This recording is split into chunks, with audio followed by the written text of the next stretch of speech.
চিকিৎসক হত্যাকাণ্ড প্রতিবাদে সরব করিমগঞ্জে এনএসইউআই এর প্রতিবাদ। আরজিকর মেডিকেল কলেজের কর্তব্যরত মহিলা চিকিৎসককে হত্যাকাণ্ডের বিরুদ্ধে দেশজুড়ে প্রতিবাদে ঢেউ করিমগঞ্জেও। উপযুক্ত বিচার চেয়ে মোমবাতি প্রতিবাদ সাব্যস্ত করল করিমগঞ্জ এনএসইউআই এর ছাত্রছাত্রীরা। শুক্রবার সন্ধ্যায় বৃষ্টি উপেক্ষা করে জেলা এনএসইউআই এর সভাপতি শুভম দাস সোনুর নেতৃত্বে ছাত্রছাত্রীরা এক প্রতিবাদী মিছিল বের করে এওসি পয়েন্টের পাশে নেতাজি সুভাষচন্দ্র বসুর প্রতিমূর্তিতে মোমবাতি জ্বালিয়ে প্রতিবাদ করেন। নৃশংস হত্যাকাণ্ডের শিকার হওয়া মহিলা চিকিৎসকের উপযুক্ত বিচার সহ সমগ্র দেশের চিকিৎসকদের নিরাপত্তার দাবি তোলেন তারা এই নক্কারজনক ঘটনাটির ধিক্কার ও নিন্দা জানান। উল্লেখ্য, গত শুক্রবার সকালে কলকাতার আরজিকর মেডিকেল কলেজ ও হাসপাতালের জরুরি বিভাগের 4 তলায় হাসপাতালের কর্তব্যরত 22 বছরের মহিলা চিকিৎসকের মরদেহ উদ্ধার করা হয়। অভিযোগ উঠেছে যে তাকে ধর্ষণ করে খুন করা হয়েছে। করিমগঞ্জ থেকে সুস্মিতা দাসের প্রতিবেদন। বয়োজ্যেষ্ঠর কাছ থেকে আমরা পথ নির্দেশনা পাবো, ওনাদের মতামত আমরা পাবো। যারা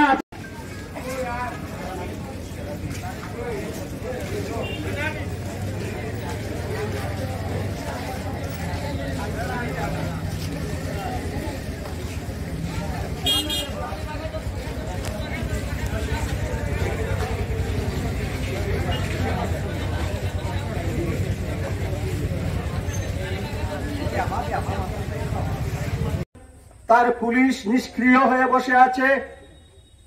9 আগস্টের ঘটনা, আজ 18 আগস্ট পশ্চিমবঙ্গের পুলিশ কোন ধরনের পদক্ষেপ নিতেছে না। তার কারণ পশ্চিমবঙ্গ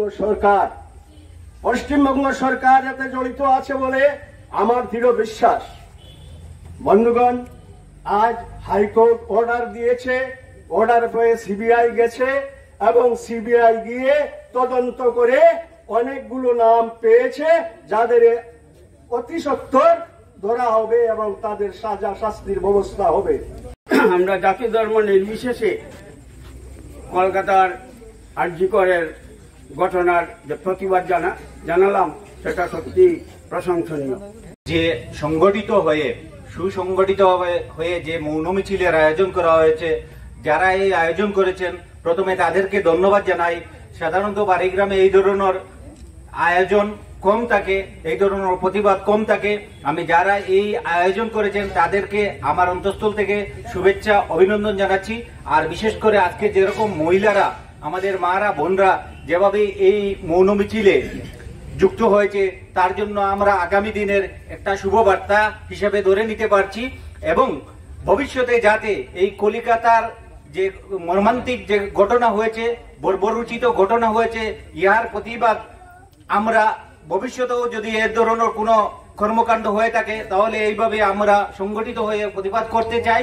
এবং আজকে যারা এখানে উপস্থিত হয়েছেন তাদেরকে সবাইকে অভিনন্দন জানিয়ে এবং ঘটনার সঙ্গে যারা জড়িত আছে তাদের কঠোর থেকে কঠোরতম শাস্তি প্রদান করা হোক, এই কথা বলে সবাইকে আবারও ধন্যবাদ জানিয়ে আমার সংক্ষেপে বক্তব্য শেষ। আজকে এই কলকাতার যে মহিলা ডক্টর